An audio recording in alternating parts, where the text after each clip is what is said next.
están? Bienvenidos, buenas noches, muchas gracias por acompañarnos. Nuevo capítulo de El Informante por TVN, TV Chile, 24 horas y 24horas.cl. Es cierto que el año todavía no ha terminado, es cierto que en las postrimerías de un año muchas cosas pueden pasar. Ustedes bien recordarán, por ejemplo, la fuga desde la cárcel de alta seguridad se produjo cuando el año estaba terminando y hasta el discurso del presidente estaba grabado y listo para entregárselo a la ciudadanía. Bueno, por lo mismo es que en este programa no vamos a hacer un resumen de fin de año porque todavía nos queda una semana y un poquitito más, pero sí empezar a proyectar lo que se viene para el 2017.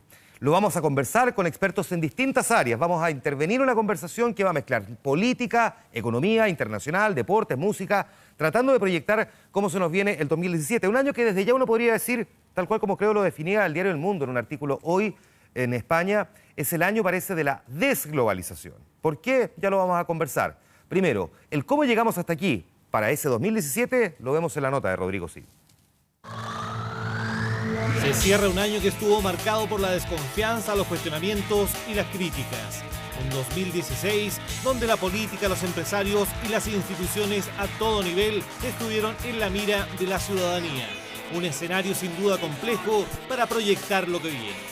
Lo que el país requiere es un cambio de políticas que refuercen la confianza y devuelvan las malas expectativas a buenas expectativas y por lo tanto a mayor crecimiento.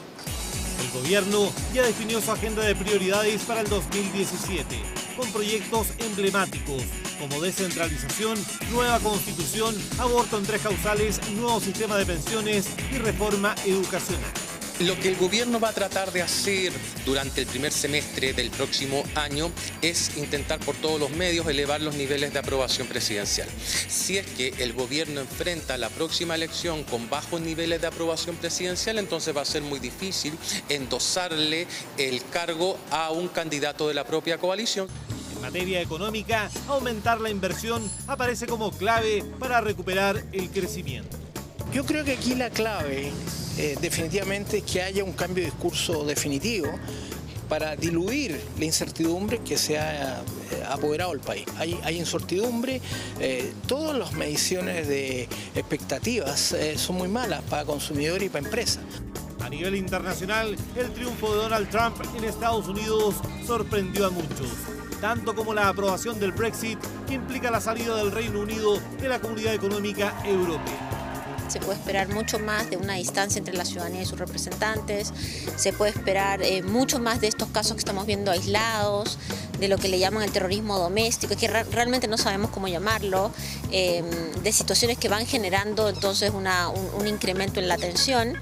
Y el gran signo de interrogación es qué va a pasar con Estados Unidos y su política exterior. Probablemente el escenario internacional es un nuevo ingrediente a esta cazuela de temas complicados y por lo tanto la primera obligación que tiene cualquier autoridad que esté en el poder y la que llegue es levantar este avión a que crezca más alto porque las turbulencias nos pueden llevar al suelo. El mundo nuevamente fue azotado por el terrorismo, tanto por grupos organizados como por la acción del llamado lobo solitario, con ataques en Francia, Turquía, Alemania, Bélgica y Estados Unidos. Además, los conflictos en Siria y otros países están lejos de terminar.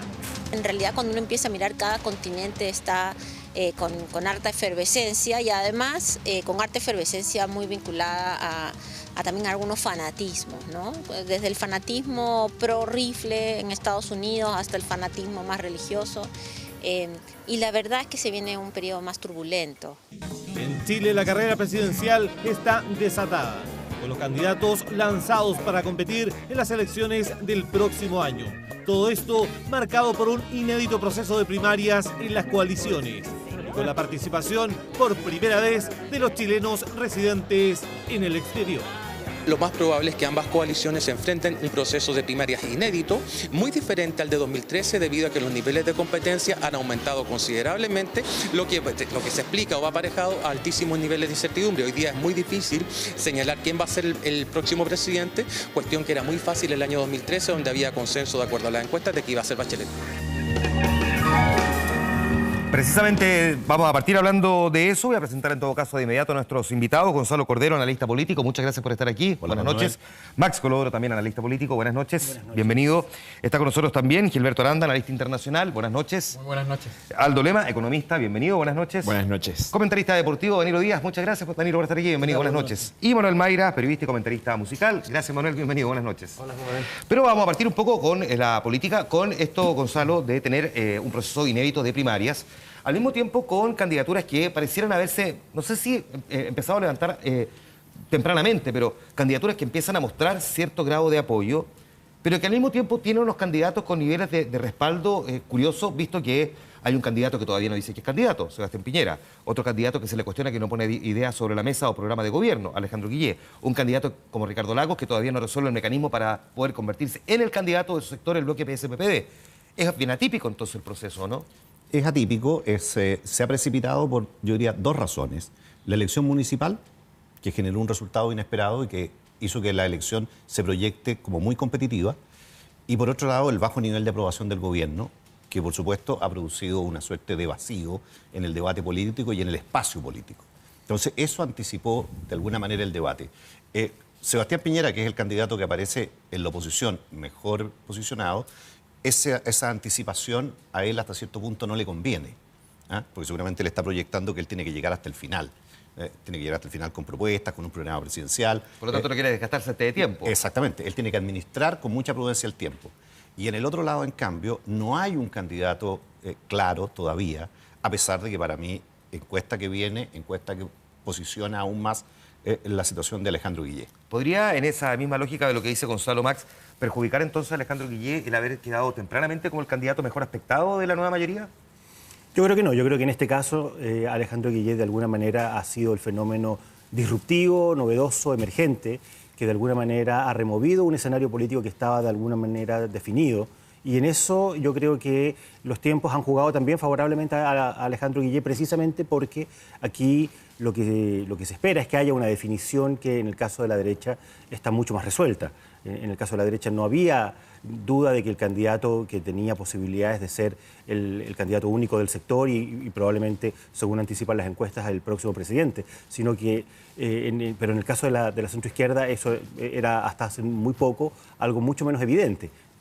La instalación de Alejandro Guillé de alguna manera lo que viene a hacer es a ordenar a un sector, y yo creo que en la medida en que, como dice Gonzalo, se vaya consolidando la posición de Alejandro Guillé en las encuestas, la nueva mayoría inevitablemente va a tener que irse ordenando en torno a esa candidatura. ¿Es un fenómeno especial, Gonzalo, o más bien es parte de la discusión esto de tener a un Sebastián Piñera que no solo no confirma si es candidato, sino que de hecho en algún momento la semana pasada y antepasada plantea que todavía no lo resuelve porque no tiene el apoyo de su familia, a diferencia del 2009. Es un fenómeno el tener un candidato como Alejandro Guillé, que es, digamos, más bien nuevo en política, pero una cara muy conocida, por lo tanto, una figura que genera estos grados de confianza. Un expresidente como Ricardo Lagos, que tiene apoyo incluso en sectores de centro-derecha, pero que al mismo tiempo no logra repuntar más en las encuestas, o más bien es parte de lo mismo, lo que pasa es que con caras diferentes. A ver, en cierto sentido es parte de lo mismo, pero la política a nivel global está cambiando. Y el proceso chileno está en un momento de particular cambio. Vale decir,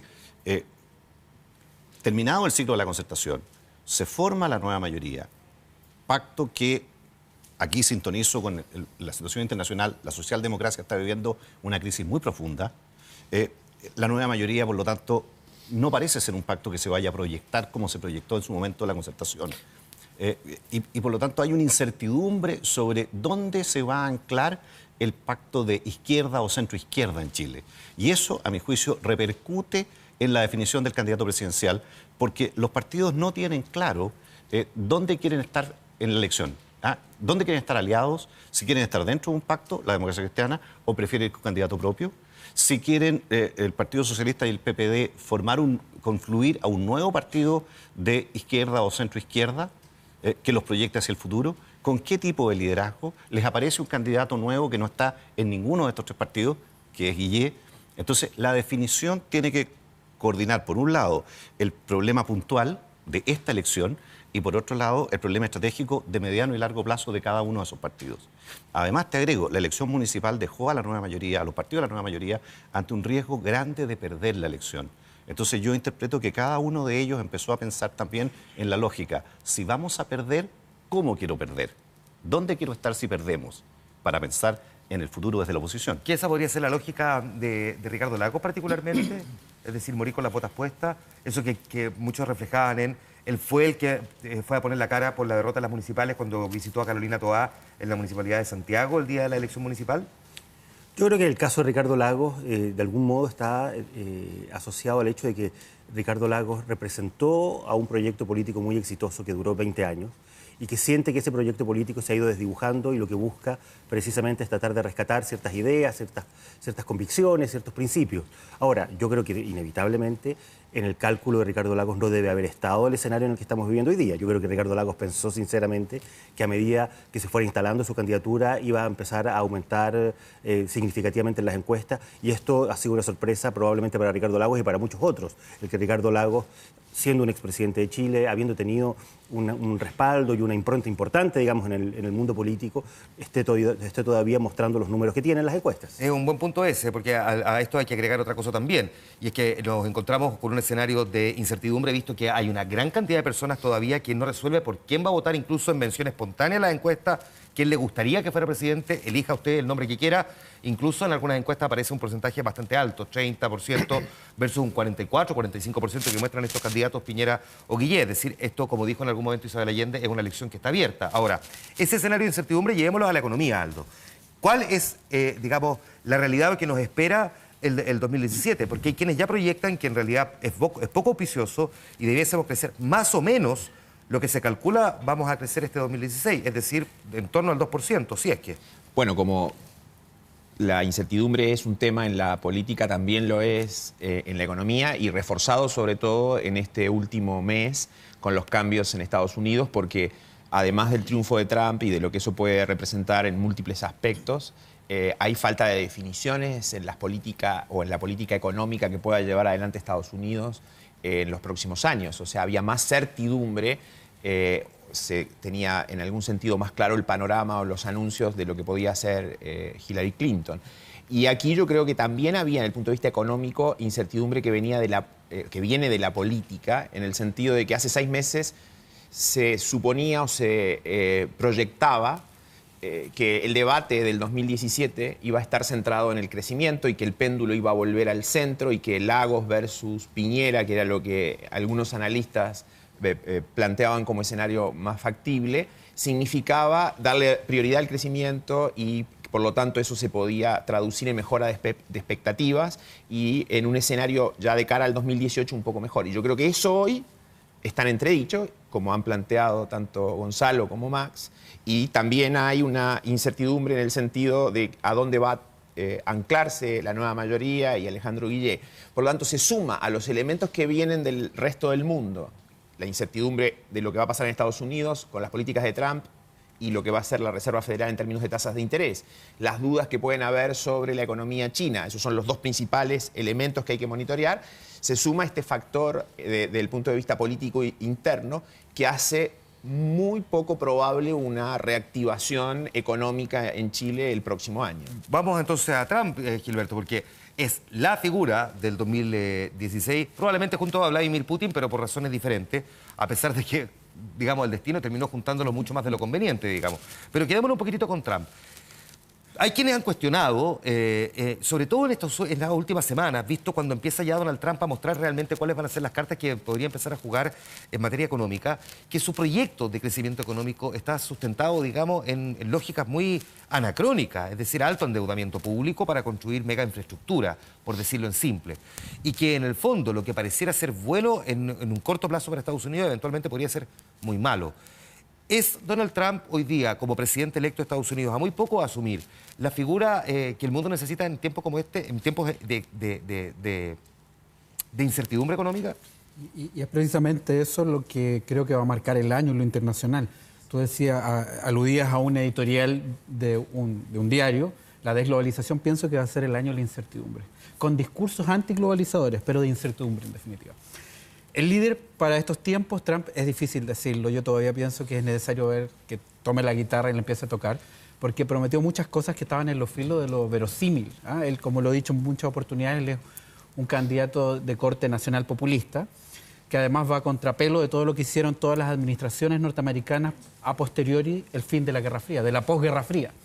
Si todas las administraciones con matices y tonalidades distintas apoyaban el tema de los tratados de libre comercio, la verdad es que Donald Trump lo que ha hecho es decir que va a desahuciar el TPP, esta vez ya está muerto, pero que además va a revisar algunos proyectos que fueron estrellas, como el NAFTA. Y eso, por cierto, va a incrementar los niveles de incertidumbre mundial. Ha nombrado también a cargo en su primer gabinete a una serie de figuras que son básicamente halcones y multimillonarios, algunos que tienen una experiencia importante. Ciertamente el nuevo secretario de Estado tiene experiencia en el sector petrolífero, ExxonMobil, y eso habla también de un nuevo componente. Se está mudando el adversario de los últimos años de Estados Unidos, que había vuelto a ser Rusia, por China, pero al mismo tiempo quiere salir del NAFTA y está dejando el campo libre para que China se posicione en América Latina. Por lo tanto, las incertidumbres están en orden del día. Lo que decía algún diario, creo que el New York Times, en un artículo la semana pasada, está nombrando además en los cargos a personas negacionistas, es decir, nombra a cargo del medio ambiente a alguien que no cree en que el calentamiento global es un hecho real. Nombra en el Departamento de Energía a Rick Perry, que en 2011 había planteado que si él ganaba, eliminaba el Departamento de Energía. Nombra como secretario de Estado a un hombre que es el más tradicional de la industria del petróleo, cuando Barack Obama lo que hizo durante 8 años trabajar para tener independencia energética y diversificar las matrices. Es decir, pareciera que vuelve como, digamos, al origen Donald Trump y por lo tanto eso incrementa más la incertidumbre, ¿no? Absolutamente, y en ese sentido vamos a tener un año que va a ser muy volátil. Pienso en política internacional, donde no solamente tenemos que pensar en lo que se refiere a Estados Unidos, sino que adicionalmente lo que va a estar pasando en Europa en materia de seguridad, donde la incertidumbre también va a ser muy alta. Que lo vamos a tocar un momento más, ¿tú querías decir Gilberto, algo? sí. ¿Cómo prevés tú que va a ser la relación de Trump con el Partido Republicano? Porque recordemos que el Partido Republicano tiene hoy día el Congreso en Estados Unidos. Y no es como en Chile. El Congreso norteamericano tiene mucho poder. Entonces, cuando uno analiza el gobierno de Trump, yo creo que tiene que analizar el gobierno de Trump y su relación con la mayoría republicana. ¿Va a ser una mayoría republicana dócil o va a ser una mayoría republicana que lo va a domar, por decirlo de alguna manera? Pues el Congreso norteamericano, que fue tildado de el pantano en la elección, era el pantano para Trump, va a tener de alguna manera que, en torno al Partido Republicano, hacer una serie de tratativas y diálogos con el candidato para llegar a acuerdos. Algunos de los proyectos que Juan Manuel nombrabas, como el tema de la infraestructura, todo el tema de la mega creación de infraestructura, eso es necesario el concurso del Congreso. Sin el Congreso no se van a aprobar esas partidas. Por lo tanto, por cierto, el gobierno se paralizaría en algunos de sus proyectos de estrella si no logra la venia del Congreso. No hemos dicho todavía, Aldo, qué pasa además en medio de todo esto con los commodities. Porque por una parte está el petróleo, vimos una curiosa, por decirlo menos, reunión de la OPEP hace un par de semanas, de la Organización de Países Exportadores de Petróleo, a la más vieja usanza, además, para ver qué hacer con el precio, pero por otra también lo que nos importa más, lo que vaya a ocurrir con el cobre, de la cual nuestra economía sigue siendo todavía hiperdependiente. Y el caso de Trump lo que muestra es que la elección ha terminado paradójicamente por beneficiar a Chile. Así es, y en el sentido de que hay una duda instalada hoy respecto a que estas políticas de Trump pueden ir en dos frentes. Uno que es subir el crecimiento de largo plazo de Estados Unidos, o sea, serían medidas algunas positivas, y en algún sentido podríamos pensar la analogía con aumentarle el potencial al auto, versus otras políticas que es simplemente para el mismo potencial apretar más el acelerador. Entonces, lo primero significa que Estados Unidos crece más y en algún sentido, cual locomotora, arrastra al resto del mundo y los commodities suben como han subido en este último tiempo. En el segundo escenario, si aprieta más el acelerador y son solo políticas de demanda que incuban problemas en el largo plazo, inflación y otros, eventualmente ese escenario es mucho más perjudicial para América Latina. Entonces, en la balanza está, y la incertidumbre está de cuál de estas dos cosas van a terminar pesando más. Hasta ahora, la visión en precios de materias primas, en las bolsas de Estados Unidos, etcétera, es que quizás hayan algunas políticas que actúen como locomotora para Estados Unidos, arrastre al resto del mundo, ayude a Europa, ayuda también a China, por supuesto, y es un escenario un poco mejor del que hemos tenido, versus que Estados Unidos crezca a expensas del resto del mundo, le quite crecimiento al resto del mundo, se redistribuya crecimiento y no necesariamente todos estemos mejor, sino que sea simplemente una distribución. Entonces, la incertidumbre está claramente en cuál de estas dos cosas van a pesar y eso tiene impacto en las materias primas, en el dólar en las tasas de interés, en los flujos de capitales hacia América Latina, en la salida de Argentina y de Brasil, que están en recesión, si salen más rápido o no. Claro. Eso se va a ir definiendo a lo largo de los próximos meses. Decían aquí, Danilo, justo cuando estaba sentado en el set, de hecho el mismo Aldo lo comentaba, que una de las cosas buenas que habían tenido en el 2016 había sido el fútbol, particularmente el fútbol de selección. Y se nos proyecta para el 2017, así que miremos un poquitito qué le espera a La Roja el 2017, donde, si no hago mal el cálculo, 3 partidos ganados en estas clasificatorias y nos dejan ya en el Mundial. ¿Y a la selección? Sí, a ver, lo primero yo diría que a nivel de selección, haber ganado la Copa América Centenario marcó un hito, porque es el primer título de una selección chilena fuera del país.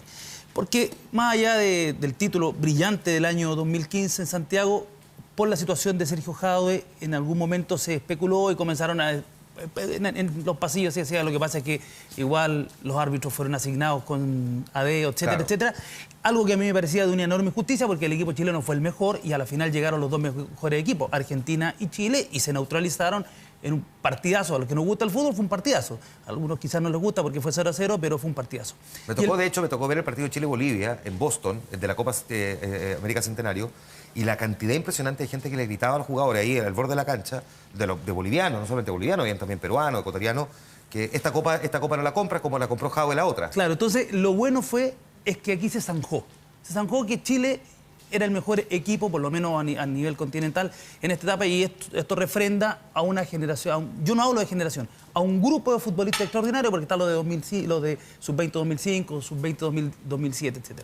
Eso por un lado, pero en la eliminatoria la cosa estuvo complicadísima, y me parece que recibimos ayuda divina con los 2 puntos que nos llegaron con Bolivia, porque esos 2 puntos se habían perdido. Esos 2 puntos a Chile le permitieron, yo creo que no solamente reengancharse, sino que anímicamente el equipo lo levantaron y va a Colombia, consigue el empate y viene en ese partido durísimo con Uruguay, que primer tiempo, desde que yo tengo uso de razón, y lo he hablado con muchos colegas que han visto mucho más fútbol, yo creo que nunca una selección chilena tuvo tanta suerte en un partido como el partido con Uruguay. Es cierto. Primer tiempo, No hay fe. los tres primeros, la media hora inicial los tendrían que haber hecho 3 o 4.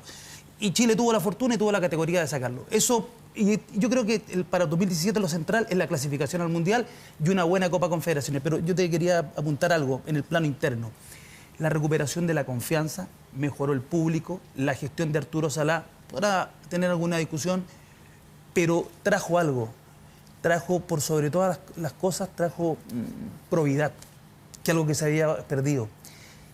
Este es el primer torneo en mucho tiempo, estos 2 últimos torneos de este año, que no tienen partidos sospechados. Nadie puede decir que este salió campeón porque alguien metió la mano, porque alguien dijo algo. Nadie puede decir que a este lo hicieron descender. Nadie puede decir que a este lo hicieron ascender.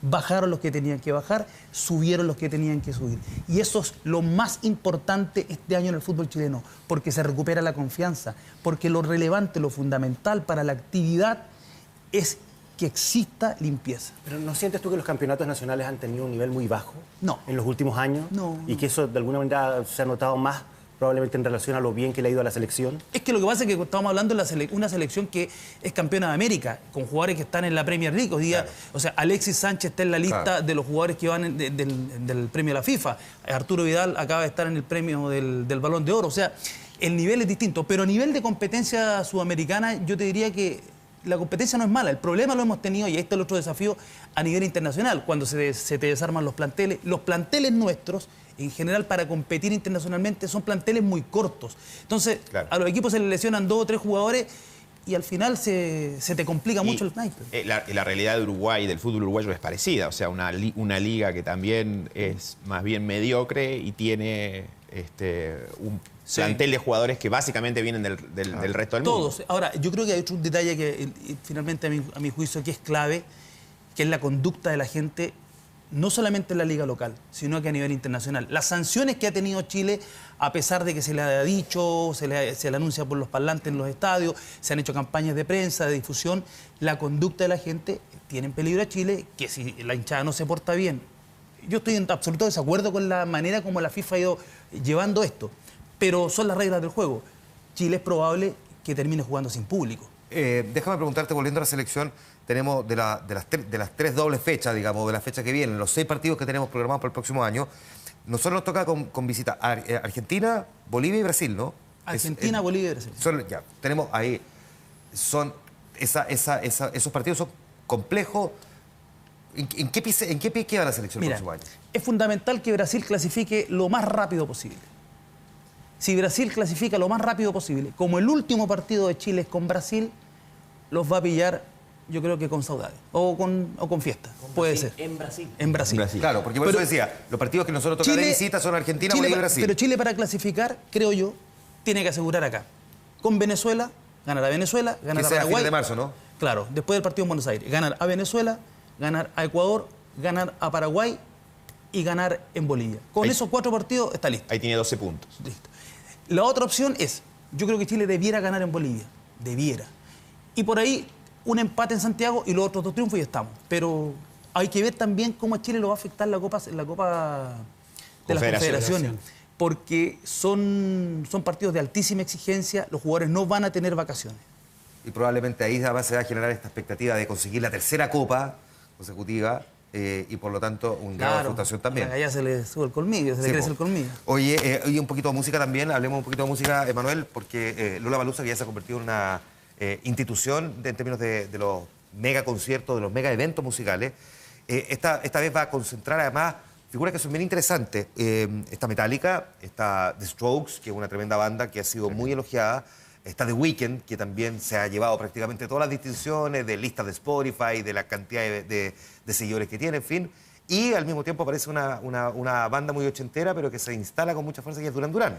Sí. Por nombrar solamente algunos, digamos. Claro, un cartel que tiene más de 60 nombres y que ha traído un modelo de festival que tenemos que agradecer, porque Lollapalooza llega al año 2010, esta es la 7ª versión de Lollapalooza Chile, un festival que existe en Estados Unidos hace ya más de 20 años. Y se instala con unos estándares de festivales, de los festivales más importantes del mundo, pero acá hechos en Chile.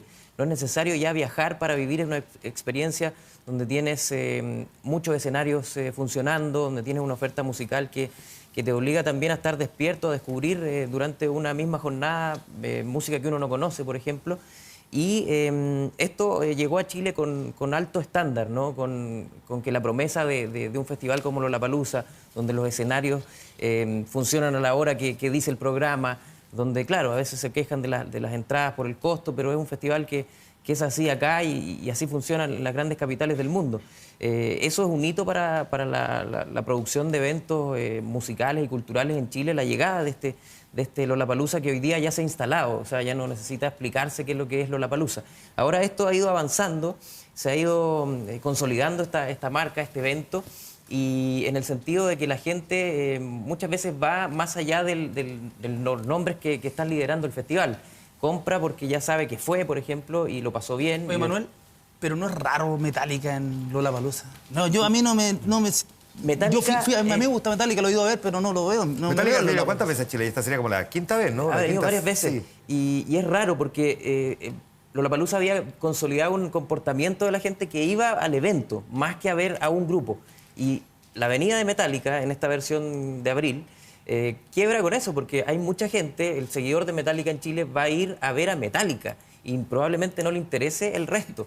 Y es un seguidor que es muy fiel y que Metallica ha demostrado en sus visitas anteriores que es capaz de meter a 55.000 personas en un club hípico solos. O sea, ¿te parece raro? ¿Por eso te parece raro, Danilo, por el estilo de música? Por el estilo de música. Es que probablemente yo creo que Metallica está más cercano a lo que ha hecho Lollapalooza que, por ejemplo, que uno viera reggaetón, que el reggaetón efectivamente en Lollapalooza pareciera estar completamente exiliado. Pero medio pelo light será Lollapalooza. Claro. Tiene un perfil así, sí. y no tan rockero O también. medio hipster de repente. Claro. De hecho, uno ve el colorido de Lollapalooza, yo he ido a todos los Lollapalooza, y uno saca una foto panorámica parándose en algún sector cuando uno ve los 2 escenarios centrales, y es muy colorido todo esto. Y estoy muy intrigado de cómo va a ser esto de tener a Metallica el día que estén. ¿Qué Metallica es el que viene? Porque Metallica ha tenido evolución, estoy siendo diplomático, digamos. Es un grupo muy veterano. Es un grupo veterano que ha tenido, digamos, partida de miembros importantes de la banda. ¿Qué Metallica? Porque podría ocurrir lo que bien se vivió con los Red Hot, que en los Red Hot que vimos en Lollapalooza, digamos que Lo que quedó. Era como medios de papel maché. O estamos haciendo Luca, ¿no? Es un Metallica totalmente vigente. Es la formación que ha estado mucho tiempo girando. Son los fundadores que lideran todo esto. Vienen con un disco actual, además. O sea, es totalmente el Metallica que el fanático quiere ver hoy día. Lo curioso va a ser el contraste, ¿no? Porque Metallica tiene su disco más celebrado, es del año 91, el disco negro de Metallica. Así es. ¿Cuántos años han pasado? Yo soy malo para las matemáticas, ayúdame. Del 91 a 25. 25 años. O sea, el promedio de Lollapalooza son 20, y estoy siendo generoso, pueden ser menos, 17 años más o menos, 18. Gente que no había nacido cuando este disco que marcó a muchísima gente, claro, que va a estar ahí, van a tener que convivir ahí en el mismo evento. Pero lanzaron un disco hace poco, ¿no? Hace Sí. un mes. ¿Qué tal ese disco? Está bueno, es como volver a las raíces de Metallica, un disco que los fanáticos del principio agradecieron mucho. Una palabra por lo menos para The Strokes y por otra también para Duran Duran. The Strokes, que ha tenido como grandes, digamos, líderes, ¿no? A Albert Hammond Jr. Uno tiene que decir Junior, porque para las generaciones más nuevas es Albert Hammond nomás. Para nosotros Claro. es el hijo de Ansiedad. Y a Julián Casablanca. Claro. Que tuvo una muy mala pasada por Lollapalooza cuando vino. Exactamente. Es un grupo que a principios del 2000 marcó a una generación porque retomó el tema de hacer música con guitarras, el tema de las bandas que son asociadas como al garage y que generaron ahí un movimiento de muchas bandas que copiaron un poco esa línea de rock de guitarras, melódico, y que habían venido solamente una vez a Chile. Entonces ahí hay un atractivo. Duran Duran también, si nos vamos a las leyendas, probablemente es la leyenda más grande que tiene Lollapalooza, un cartel que está dominado por nombres que están muy recién explotando en la música. Y también lo interesante de todo esto es contrastar también, que uno puede ver a un Duran Duran y puede ver a The Weeknd, que es un artista que está ahí recién en ebullición.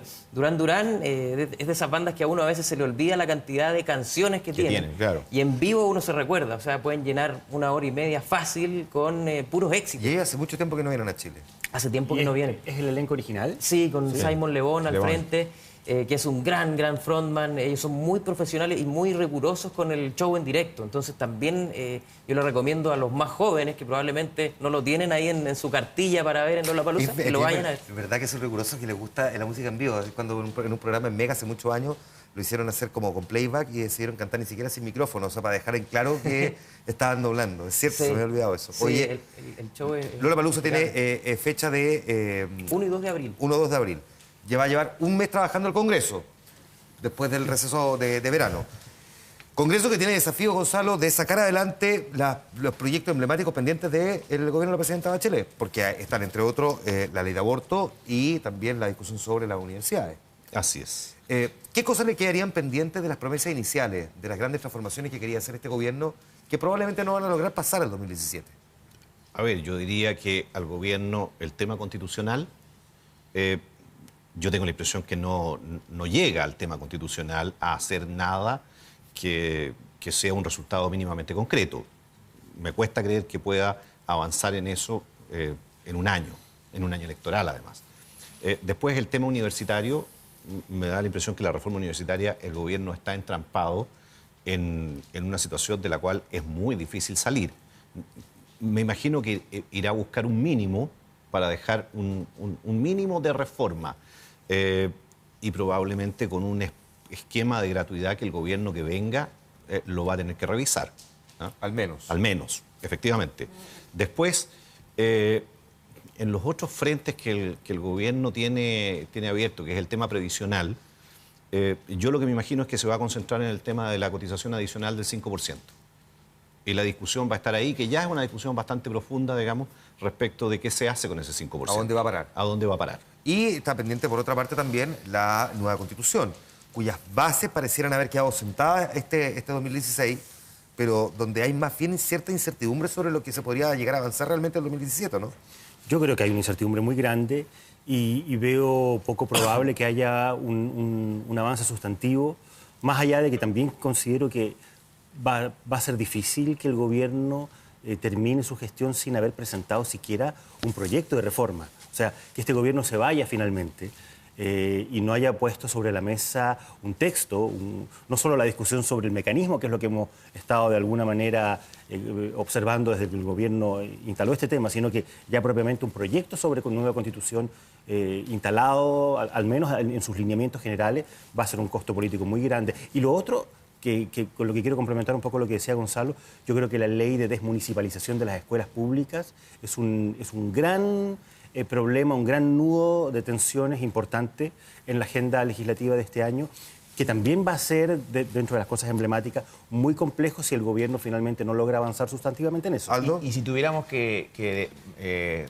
en algún sentido, enumerar 3 temas que van a ser el eje de la elección, ¿la Constitución va a ser uno de ellos? Lo que pasa es que a mí me parece que el gobierno está en una situación muy compleja ahí, porque un proyecto de reforma constitucional que sea satisfactorio para la mayoría de la nueva mayoría y lo que está a la izquierda de la nueva mayoría, no creo que sea un proyecto de reforma constitucional que ayude al candidato presidencial de la continuidad, digamos, porque un contenido de ese tipo va a exacerbar el tema de la incertidumbre. Claro.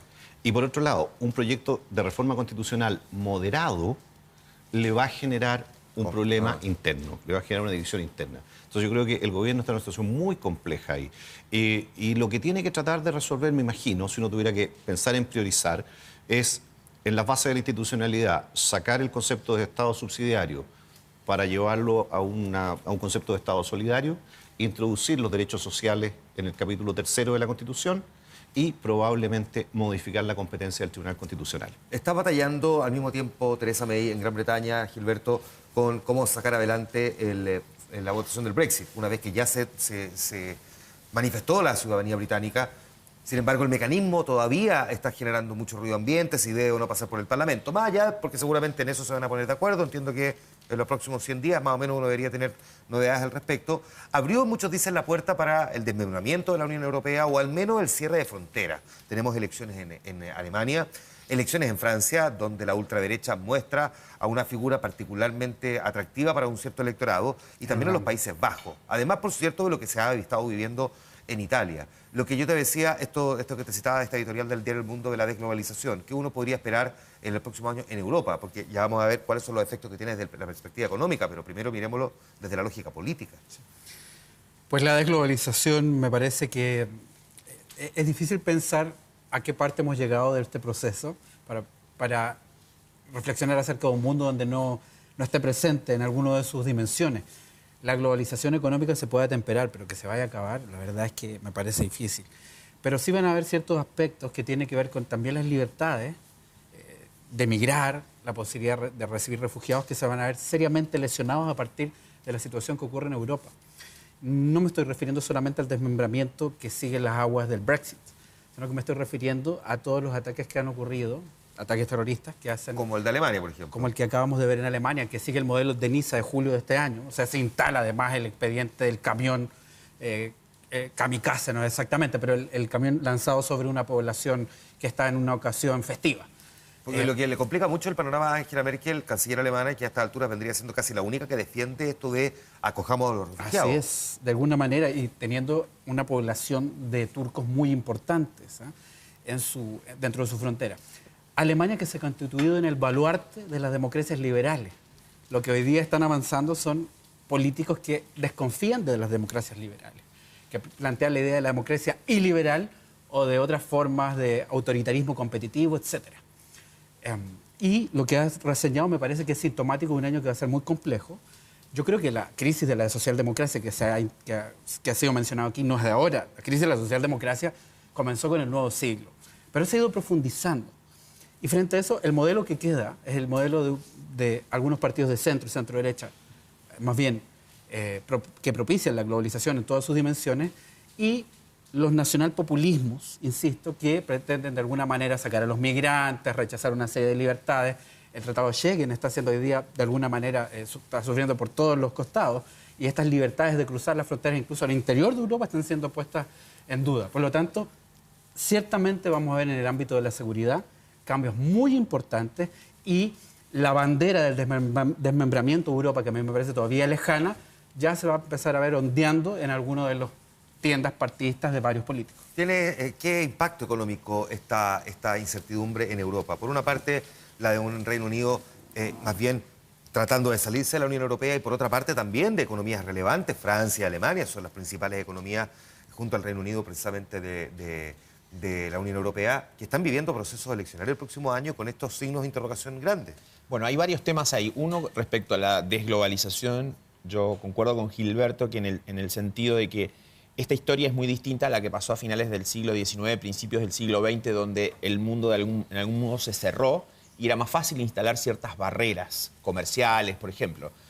Hoy es difícil desde todo punto de vista, en algún sentido, poner esas barreras. Los costos han caído, los costos en comunicación, las redes sociales, la prensa, la información fluyen mucho más rápidamente, y al mismo tiempo las propias personas se mueven por otros aspectos, aún habiendo barreras que hacen que sea difícil parar esto. Y además porque ha habido evidencia respecto a los beneficios en promedio, en general, sobre todo para las propias economías. O sea, a ver, los británicos son, en algún sentido, líderes en la apertura, líderes en el libre comercio. Por lo tanto, no es claro tampoco que vayan a optar por un camino saliéndose de la Unión Europea que signifique proteccionismo. Quizás hasta en algún sentido puede significar más apertura. Se está hablando incluso de reducción, por ejemplo, en carga impositiva para que empresas, digamos, que eventualmente están pensando salir del Reino Unido, se les haga atractivo mantenerse o incluso atraer otras. Estamos en un escenario, desde el punto de vista tributario, por ejemplo,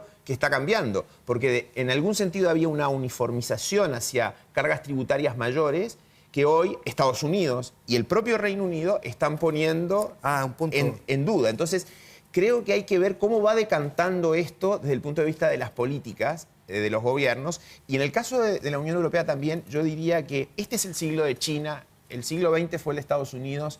Europa, a pesar de que le damos mucha relevancia y que en algún sentido la tiene culturalmente, desde el punto de vista económico hoy es un motor que anda a una velocidad bastante menor y que no es uno de estos motores de la economía mundial.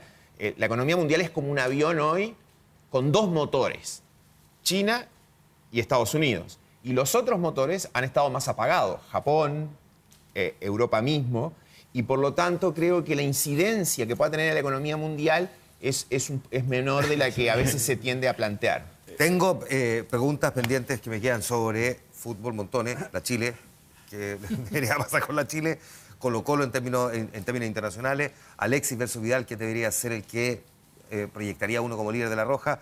Me quedan preguntas sobre Jorge González también, sobre qué podría pasar con él el próximo año. He visto todo lo que se ha dicho, pero tengo que irme a la pausa, así que vamos a esta cámara. La pausa, volvemos de inmediato.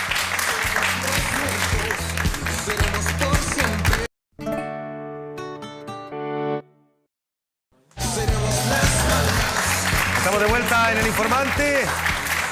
Se pregunta a uno muchas cosas sobre lo que podría pasar en el 2017, pero hay una pregunta que probablemente casi nadie se hace, a pesar de que por la cabeza de repente a uno se le puede cruzar. Se le cruzó a Franco Ferreira. ¿Qué cosa uno quisiera que no pasara el 2017? Bueno, él salió y le preguntó a la gente. Esto respondió.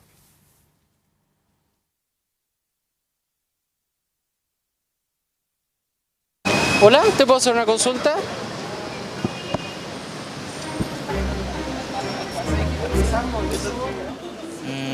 Sinceramente me gustaría un año tranquilo y que la gente pueda estar próspera en sus casas. Eso es como leído de tarjeta navideña. Próspero año nuevo. Sí. Algo más, a ver, tírate, libérate. Olvida las tarjetas. ¿Qué dice tu corazón? Bueno, tal vez sea mucho lo que queremos para el nuevo año. Mejor centrémonos en lo que no queremos. ¿Qué es lo que a ti no te gustaría que pasara? Que siga este clima negativo a veces, que creemos que todo está mal, que vamos en un país sin rumbo. No, es corrupción, no, por parte de los políticos. Que hay un terremoto. Si es de tono menor, ¿podría ser? ¿Un temblor, digamos? Sí. 3 grados, 4. Eso es común. ¿Desde cuántos grados más o menos no quisiera? ¿De 6 o 7? No, de 7 para adelante. ¿Qué es lo que no quieres que pase el 2017? Quedarme sin trabajo. Seguir trabajando, la verdad, no me gustaría. ¿Tus jefes lo saben? No. ¿Ahora se van a enterar? Sí, ahora se van a enterar que no quiero más. Claro, que no haga tanto calor, te entiendo, pero absolutamente. Que que el clima siga tan cambiante como... Muy cambiante, dices tú. Sí, ha cambiado mucho en estos años. ¿Cómo te gustaría el clima? Como era antes, por ejemplo, yo soy del sur, ahora en los veranos hay mucho calor más que antes. Antes solía llover una semana y una semana sola, ahora cambia harto más y a veces se la pasa sin llover. Un atentado terrorista, ponte tú, en Chile. Violencia contra las mujeres. Las autopistas siguen subiendo, los tags, los peajes. Y uno... ¿No quieres que sigan subiendo? Digamos? Sí, no quiero. No me gustaría ver descalificaciones, la forma de trato que tienen las personas que manejan el poder. Ojalá no irme al sur a estudiar, porque no me gustaría dejar a mi familia acá.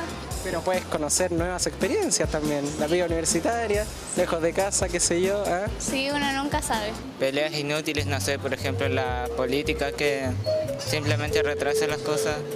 Lo que no quiero es que haya más delincuencia. Que sigan subiendo el impuesto a la botillería. ¿Qué es lo que no quieres ver? Muertes, basura en la calle, basura, delincuencia, portonazo. No sé, los típicos programas de farándula, esas cosas. Que la gente no los vea y así los dejan de hacer.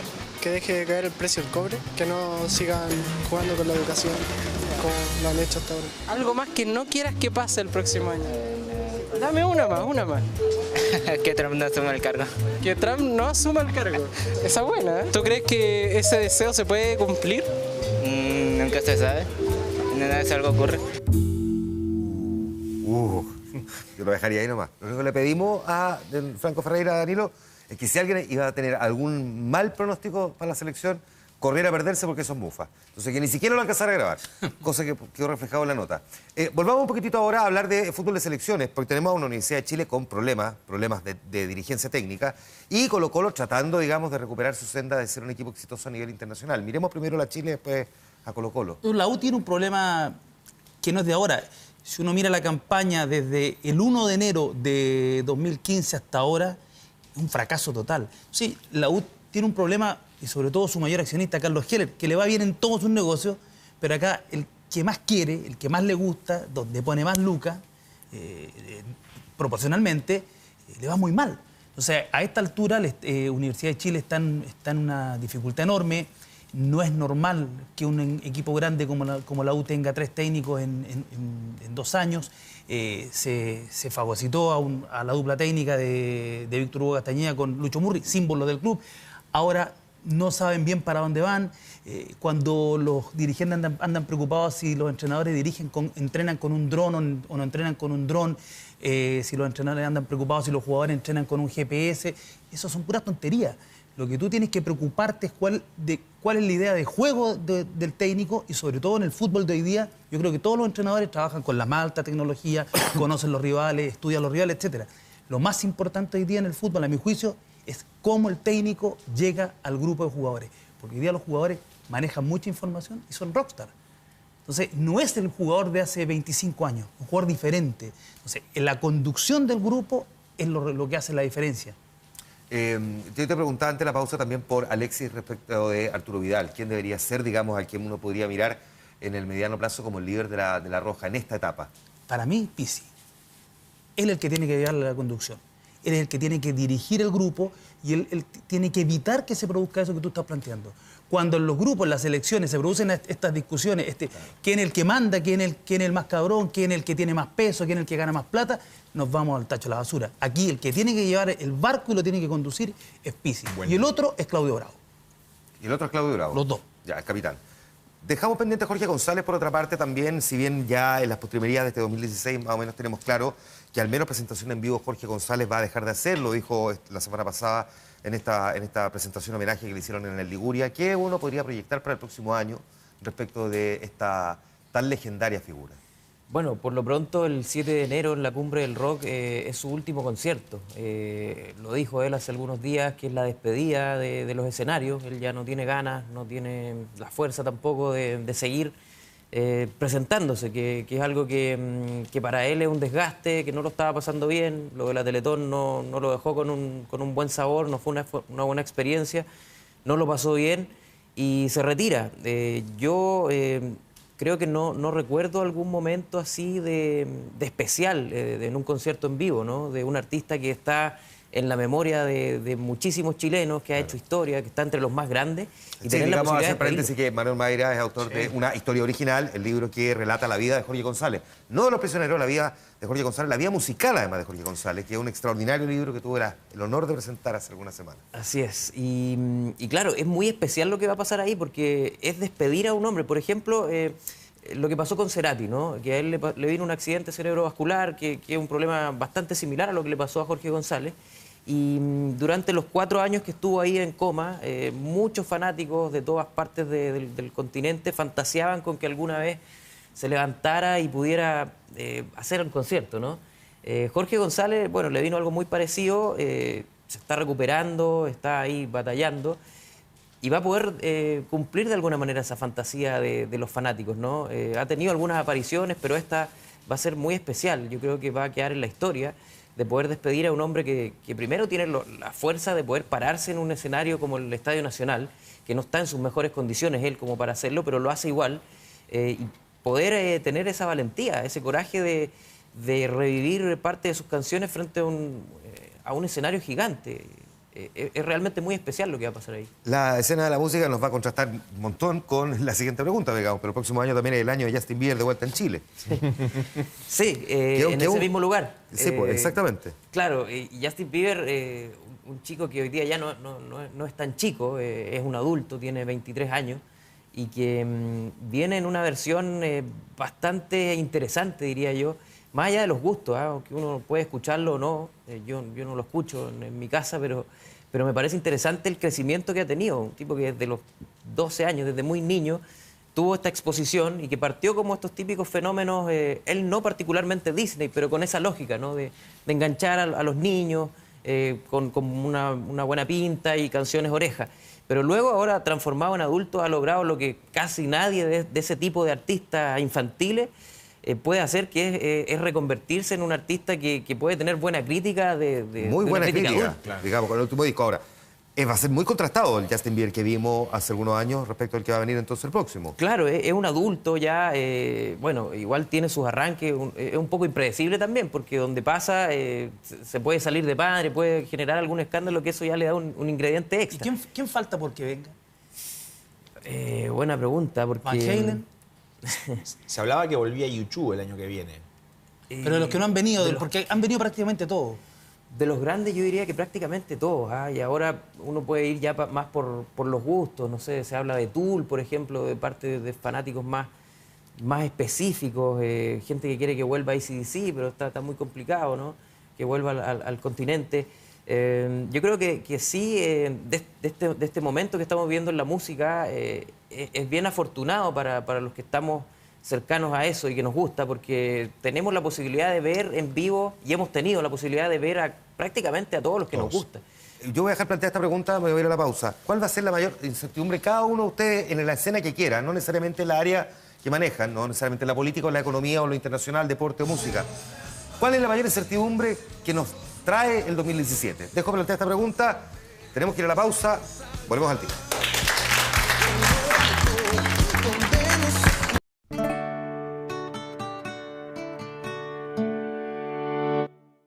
Estamos de regreso. Dejaba yo planteado la pregunta, voy a hacerlo al azar. Max Colodro, la mayor incertidumbre que trae el 2017 para ti. Donald Trump. La gestión, lo que va a ser de alguna manera este nuevo Estados Unidos encabezado por este personaje tan impredecible. Gilberto. Donald Trump, su política exterior y su política comercial, la exterior y la de seguridad particularmente, respecto de ISIS y respecto a los acuerdos con Rusia.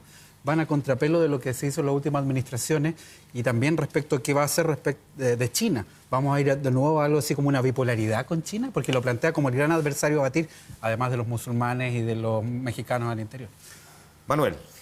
A mí me intriga la elección presidencial de Chile y cómo se van perfilando los candidatos. Yo creo que es súper incierto y me llama mucho la atención que en esta elección y en general en todas, 2 más 2 no es 4 y siempre aparece un factor sorpresa y siento que en esta puede haber quizás más que en las anteriores esos factores sorpresa, que haya aparecido un Guillermo y que agarre fuerza, me llama mucho la atención y me tiene muy pendiente.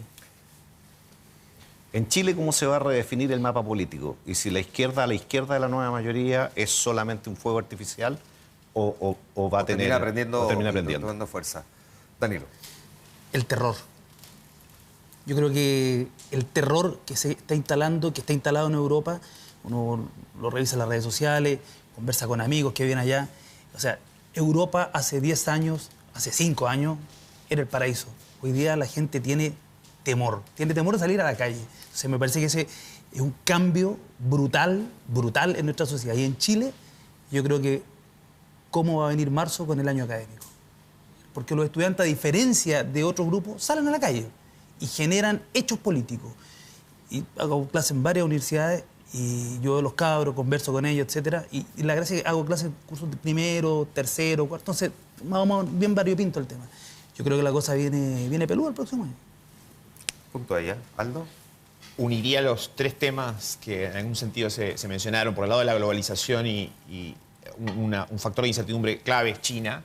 Si logra consolidar esta incipiente recuperación que ha mostrado recientemente. Segundo son las políticas de Trump y su impacto en tasas de interés, en el dólar a nivel mundial y como consecuencia de eso en los commodities.